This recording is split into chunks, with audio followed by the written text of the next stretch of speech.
यज्जित उसके माथे को चूमते हुए बोला, मैं हमारे इस मोटेट्स को बहुत स्पेशल बनाना चाहता हूँ, जो कि तुम्हारे लिए यह यादगार सरप्राइज होने वाला है। वन्या अपनी चमकती आंखों से यज्जित की तरफ देखती हुई बोली, मैं इंतजार करूंगी। यज्जित उसके ओठों पर आहिस्ते से किस करते हुए बोला, सो जाओ वाइफी, गुड नाइट। अब आगे अगली सुबह वन्या की नींद यज्जित से पहले खुली। वह अपनी आंखें खोलती है तो उसे यज्जित को सोता हुआ क्यूट सा चेहरा नजर आ रहा था। वह उसकी तरफ झुककर आहिस्ते से उसके ओठों को किस कर लेती है और उससे झुकने की कोशिश करती है। तभी उसे एहसास होता है कि उसकी कमर पर यज्जित की पकड़ मजबूत हो रही है। इसकी मतलब था कि यज्जित अभी जाग रहा था। वन्या अपनी आप को छुड़ाने की एक बार फिर कोशिश करती है। यज्जित अपनी आंख बंद कर किए हुए ही बोला, वाइफी क्या कर रही हो? मैंने छोड़ दो और सोना चाहता हूँ। वन्या उसकी तरफ देखते हुए बोली, हाँ तो आपको कौन मना कर रहा है, सो जाइए, पर मुझे जाने दीजिए। यज्जित वन्या की कमर पर अपनी मजबूत पकड़ बनाते हुए बोला, तुम्हें पता है ना मुझे तुम्हारे बगैर नींद नहीं आती, इसलिए चुपचाप लेटी रहो। वन्या यज्जित को घूरते हुए मन ही मन बोली, ये क्या जबरदस्ती है?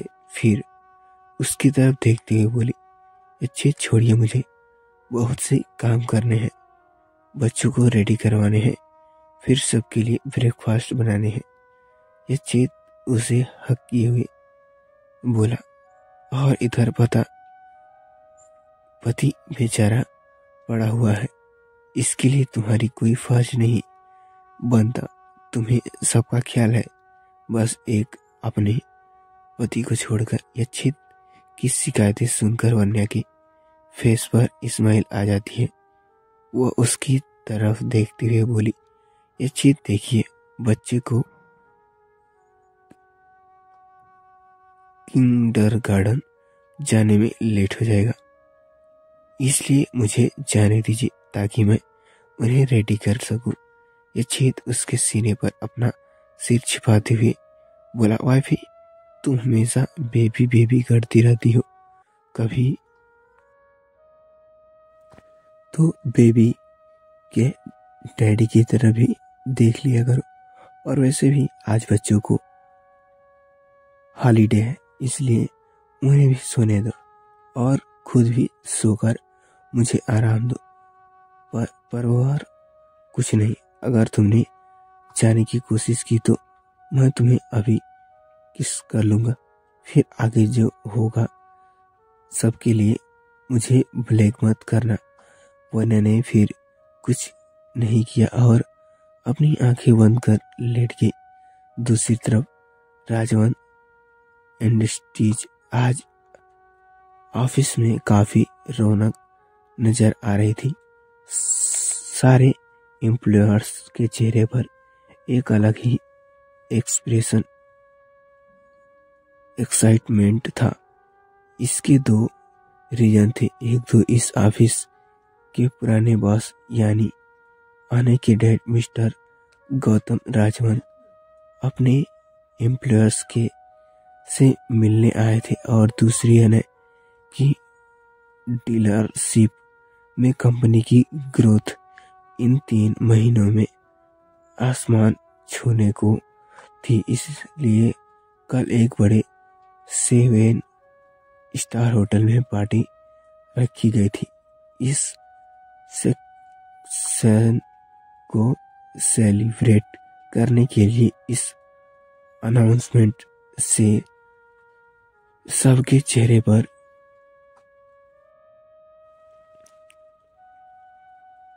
एक अलग ही खुशी झलक रही थी। वही मिस साइना के केबिन में वह ऑफिस के लिए एक एम्प्लॉय के साथ बैठी हुई थी। उसके चेहरे के भाव देखकर ही पता चल रहा था कि उनके दिमाग में कुछ तो चल रहा है। साइना अपने चेहरे पर सातिर इस्माइल लेकर सामने वाले एम्प्लॉय से बोली, मैं जानती हूँ कि तुम दृष्टि को चाहते हो, उसे पाना चाहते हो, पर यह बात भी तय है कि जब तक आने उसके साथ है तब तक तुम ये कभी नहीं कर पाओगे। वह एम्प्लॉय की साइनी की तरफ देखते हुए बोला, मैं ऐसा क्या करूं जिससे दृष्टि मेरे बिस्तर पर चली आए। साइना डेविल स्माइल करते हुए बोली, तुम्हें कुछ नहीं करना, बस चुपचाप मेरी बात माननी होगी। देखो, मुझे उन्हें चाहिए और तुम्हें दृष्टि, तुम बस मैं जैसा कहती हूँ बिल्कुल वैसा करो, फिर दृष्टि को पाने से तुम्हें कोई नहीं रोक सकता। वही एम्प्लॉय भी डेविल स्माइल करते हुए बोले, मुझे आपकी तरह शर्त मंजूर है, मैं उसे पाने के लिए कुछ भी कर सकता हूँ। दूसरी तरफ सिंघानिया मेंसम थोड़ी देर सोने के बाद यक्षित और वन्या दोनों उठ जाते हैं। वन्या फ्रेश होकर वेद के कमरे में आ जाती है। दोनों बच्चे अभी भी आराम से सो रहे होते हैं। यह देखकर वन्या स्माइल करती है, फिर दोनों को उठाने लगती है। अपनी माँ की आवाज सुनकर वेद अपनी आंखें खोले बिना ही अपने दोनों हाथ ऊपर कर देता है। वन्या स्माइल करते हुए उसे अपनी गोद में उठाकर उसके गाल पर किस करते हुए बोले, गुड मॉर्निंग बाय वेद। अपनी प्यारी आवाज से बोली, गुड मॉर्निंग मम्मा। वन्या वेद को अपनी गोद में उतारकर साइड में बैठा देती है, फिर आस्था को अपनी गोद में उठाकर उसके गालों को किस करते हुए बोली, गुड मॉर्निंग प्रिंसेस। आस्था स्माइल करते हुए गुड मॉर्निंग आंटी कहती है। वन्या दोनों बच्चों को लेकर वॉशरूम में चली जाती है। फिर वेद के क्यूट से बाथटब में पानी भर कर दोनों बच्चों को उसमें बैठाकर उन्हें नहलाने लगती है।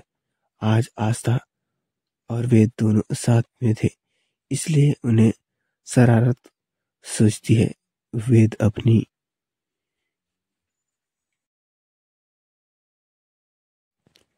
हाथों से पानी भरकर आस्था पर डाल देता है, फिर आस्था भी वैसे ही करती है। दोनों बच्चे फिर खेल खिलाकर हंस पड़ते हैं।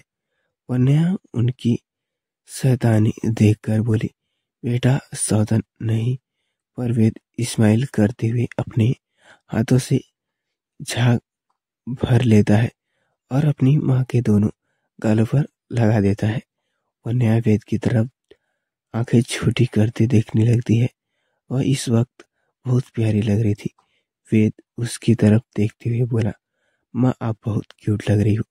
ये कहते हुए दोनों बच्चे अपनी माँ को देख कर खेल खिलाकर हंस पड़ते हैं। यह चीत वहीं दरवाजे पर टेक लगाकर वन्या को दोनों बच्चों को नहाते हुए देख रहा था और स्माइल भी कर रहा था। दोनों बच्चे वन्या को परेशान करने में बहुत लगे हुए थे। कभी वेद बाथटब में पानी के अंदर बैठ जाता तो कभी आस्था यह देखकर इच्छित वन्या के पास आया और उसके झाग लगे चेहरे को देखकर समझ गया, स्माइल करने लगा। यह देखकर वन्या चिढ़ गई और उसकी तरफ देखते हुए बोली, मेरी हेल्प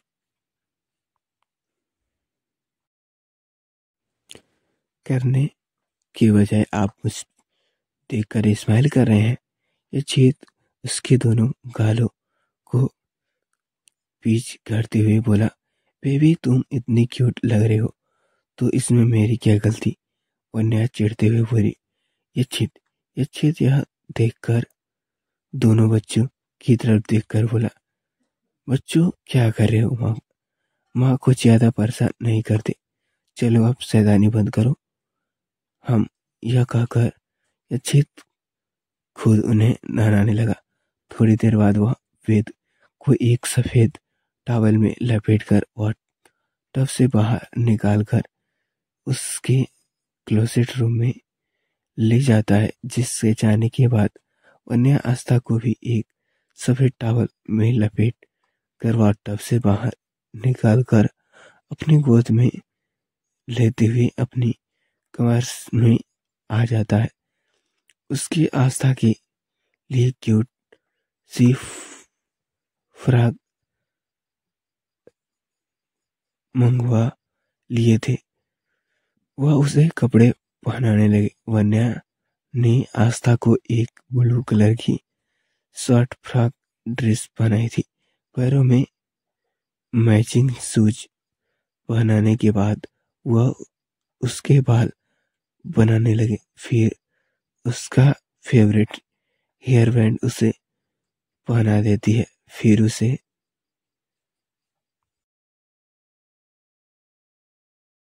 अपनी गोद में उठाकर वेद के रूम में ले आती है। अब तक यच्छित ने भी वेद को रेडी कर दिया था। दोनों बच्चे वेद के टाई हाउस में जाकर खेलते लगते हैं। यच्छित उन्हें कह देता है कि दोनों आराम से खेलो और अपनी कपड़े गेंद बिल्कुल भी मत करना। दोनों अच्छे बच्चे की तरह हमेशा हिलाते हैं। दोनों अपने रूम में आ जाते हैं। उन्हें अपने कपड़े लेकर नहाने के लिए वह टब रूम में चली जाती है। वह दरवाजा बंद करने को होती है कि तभी वहां यच्छित आ जाता है और दरवाजा बंद कर देता है। वन्या उसकी तरफ घूरते हुए बोली, यच्छित ये क्या हरकत है? चुपचाप बाहर जाइए, मुझे नहाना है। यच्छित नोटिस टोन में बोला, तो नहा लो बेबी, मैंने मना कब किया है? इनफैक्ट नहाना तो मुझे भी है, तो क्यों ना हम एक दूसरे को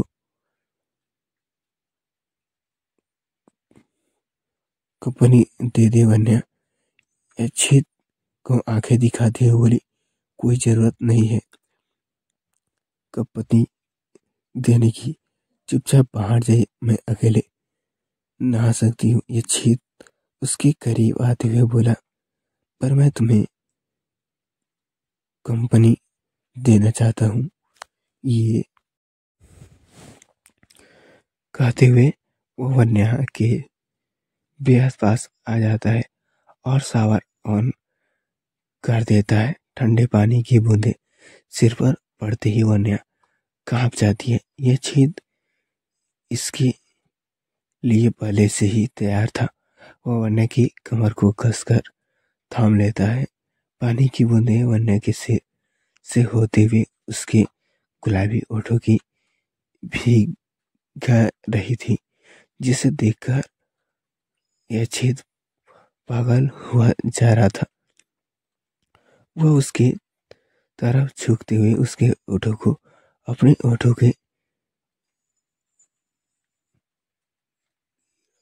गिरफ्त में लेकर उसे किस करना स्टार्ट कर देता है। वन्या भी यच्छित के ओठों को अपने ओठों पर फील करने लगती है। इस एहसास में उसकी आंख बंद हो जाती है। उसे पता ही नहीं चलता है कि उसके हाथ कब यच्छित के बालों पर चले गए और उसे सहलाने लगी। यच्छित उससे बहुत सॉफ्टली किस कर रहा था, जिससे वन्या भी उसकी किस में इन्वॉल्व हो गई। यह एहसास होते ही यच्छित की किस और डीप और पैशनेट हो गया काफी लंबी किस के बाद जब वन्या की सांस भारी होने लगी तो अक्षित ने उसे रिलीज कर दिया। वन्या लंबी लंबी सांसें लेकर खुद को नॉर्मल करने लगी। इसके गाल पूरी तरह गुलाबी हो गए थे। वह अक्षित के सीने में अपनी सिर छिपा लेती है और कहती है आई लव यू। अक्षित उससे अपनी बाहों में भरकर उसके पास पर किस करते हुए बोला आई लव यू टू। वह भी दोनों थोड़ी देर तक एक दूसरे को हक किए हुए एक दूसरे को फील करते हैं। फिर दोनों आहिस्ते से अलग हो जाते हैं। वह न्याय अक्षित की तरफ देखते हुए बोली अब आप बाहर जाइए, मुझे चेंज करना है। अक्षित इसकी तरफ देखते हुए बोला तो तुम नहाते नहाते थक गई होगी, ला मैं हेल्प कर देता हूँ। वन्या अपनी बड़ी बड़ी आंखों से अक्षित को देखकर बोली इसकी कोई जरूरत नहीं है, आप बाहर जाइए, मैं खुद ही चेंज कर लूंगी। अक्षित भी आज वन्या को परेशान करने के लिए पूरी प्लानिंग करके आया था। वह उसकी तरफ देखते हुए बोला वह भी मुझे चेंज करने के लिए, मुझे बाहर जाने के लिए क्या जरूरत। यह देखकर वन्या अक्षित को बाथरूम से बाहर निकालते हुए बोली जरूरत है। अक्षित ने उसे ज्यादा परेशान नहीं किया और स्माइल करते हुए वो बाहर आ गया। वह चेंज करके लिए चेंजिंग रूम में चला गया। वन्या रेडी होकर किचन में चली गई और सबके लिए ब्रेकफास्ट बनाने लगी। थोड़ी देर बाद सबके ब्रेकफास्ट कर लिया। दोनों बच्चे अपनी माँ की तरफ देखकर बोले माँ आज तो हॉलीडे है, तो क्या हम लोग कहीं घूमने चलें। वन्या दोनों बच्चे की तरफ देखकर सोचने लगी कि आइडिया तो अच्छा है। वह अक्षित की तरफ देखती हुई बोली अक्षित आज हम बच्चों के साथ कहीं घूमने चलते हैं ना। अक्षित उसके गालों को अपने हाथों से भरते हुए स्माइल समझते हुए बोला बेबी आज मेरी इम्पोर्टेंट मीटिंग है, इसलिए आज जाना मुश्किल होगा। यह सुनकर वन्या मुंह फुलाकर बैठ जाती है। अक्षित उसके बगल में बैठकर उसके मुंह को अपनी तरफ करने की कोशिश करता है, पर वन्या बार बार उसे हटा देती है और कहती है आप जाइए और जाकर अपना बिजनेस और ऑफिस संभालिए। यहाँ बेबी कैसी भी रहे उसे आपको क्या, आपको तो सिर्फ काम में मतलब है ना, तो आपने मुझसे शादी ही क्योंकि अपने बिजनेस से ही शादी कर लेनी चाहिए थी। आपको यह छेद यह सुनकर स्माइल करता है और वन्या का फूला हुआ चेहरा अपनी तरफ लेते हुए उसके गालों को छूकर बोला अगर मैं अपने बिजनेस से शादी की होती तो मुझे इतनी खूबसूरत बीवी कैसे मिलती और फिर तुमसे रोमांस कैसे करता। वन्या अक्षित की तरफ अभी भी घूर रही थी। यह देखकर अक्षित बोला वाइफी मैं तो मजाक कर रहा था, जाओ जाकर रेडी हो जाओ, हम आज बच्चों को लेकर अम्यूजमेंट पार्क जाएंगे। यह सुनकर वन्या के फेस पर स्माइल आ गई। वह चेंज करने के लिए चेंजिंग रूम में चली गई। उसकी साड़ी चेंज करके एक ब्लू कलर की शॉर्ट फ्रॉक ड्रेस पहनी ली जिसमें वह काफी खूबसूरत लग रही थी। अक्षित ने भी फॉर्मल्स चेंज करने की एक स्माइल, एक लाइट ब्लू टी शर्ट और नीचे व्हाइट पैंट पहन ली। इस हाय फ्रेंड्स, मैं आशा करता हूँ ये स्टोरी आपको अच्छी लगेगी। तो फ्रेंड्स, ये स्टोरी आपको कैसी लगी कमेंट करके जरूर बताएं। उससे पहले आप हमारे चैनल पर नए हैं तो चैनल को सब्सक्राइब करके बेल आइकन को ऑल पे प्रेस कर दें ताकि कोई भी वीडियो नोटिफिकेशन आपको सबसे पहले मिले। तो फ्रेंड्स, चलिए बिना किसी देरी के दूसरी वीडियो के लिए रेडी होते हैं। तो फ्रेंड्स, हमें दीजिए दूसरे वीडियो तक इजाजत। मिलते हैं ऐसे इंटरेस्टिंग वीडियो के साथ नेक्स्ट पार्ट में। तब तक के लिए bye bye. Thank you so much.